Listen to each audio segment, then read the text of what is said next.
তিন ফরম্যাটে সব ম্যাচ খেলা সম্ভব নয়, বেছে বেছে খেলতে চান বুমরা। রোহিত কোহলির পর অবসরের ইঙ্গিত বুমরার। চলুন এবার জেনে নেওয়া যাক বিস্তারিত। ইংল্যান্ডের বিরুদ্ধে টেস্ট ক্রিকেটে খেলতে মুখিয়ে বুমরা। তবে আধুনিক ক্রিকেটে তিন ফরম্যাটে দীর্ঘদিন খেলা যে সম্ভব নয়, এটা বলে দিলেন জাসপ্রীত বুমরা। তাই ভবিষ্যতে বেছে বেছে খেলার উপর জোর দিতে চাইছেন তিনি।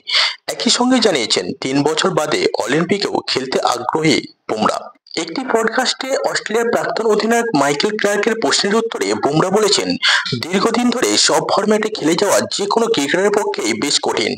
বেশ কয়েক বছর ধরে এই কাজ আমি করছি। তবে নিজেকে বুঝতে হবে শরীরের অবস্থা কেমন এবং কোন প্রতিযোগিতায় খেলা বেশি জরুরি। ৩১ বছরের বুমরা দেশের হয়ে ৪৫টি টেস্ট, ৮৯টি একদিনের ম্যাচ এবং ৭০টি টি-টোয়েন্টি খেলেছেন। মুম্বাইয়ের হয়ে আইপিএল খেলেছেন ১৪৩টি ম্যাচ।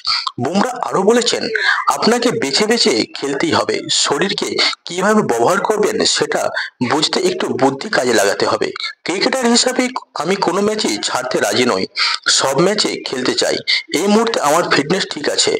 এখন থেকেই কোনো লক্ষ্য স্থির করে রাখিনি যে এই ম্যাচ খেলবো কি ওই ম্যাচ খেলবো না। ৩ বছর পর লস অ্যাঞ্জেলেসে প্রথমবার ক্রিকেট খেলতে নামবে ভারত। সেই প্রতিযোগিতায় খেলার ইচ্ছা রয়েছে বুমরার।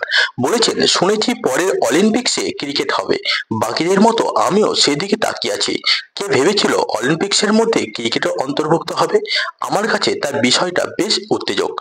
তবে আগেই বললাম, আমি কোনো লক্ষ্য স্থির করে রাখি না। অতীতে লক্ষ্য স্থির করলেও কোনোদিন সেটা পূর্ণ করতে পারিনি। কবে ক্রিকেট থেকে সরে যাবেন সেটারও একটা ইঙ্গিত দিয়ে রেখেছেন বুমরা। বলেছেন, এখন সব বেশ ভালোই এগোচ্ছে। যেদিন বুঝতে পারবো খেলার সে ইচ্ছাটা চলে গিয়েছে, আগের মতো আর পরিশ্রম করতে পারছি না বা শরীর সাথ দিচ্ছে না, সেদিন তো একটা সিদ্ধান্ত নিতেই হবে। বন্ধুরা, ক্রিকেটের নিত্য নতুন আপডেট পেতে আমাদের চ্যানেলটিকে সাবস্ক্রাইব করে রাখুন।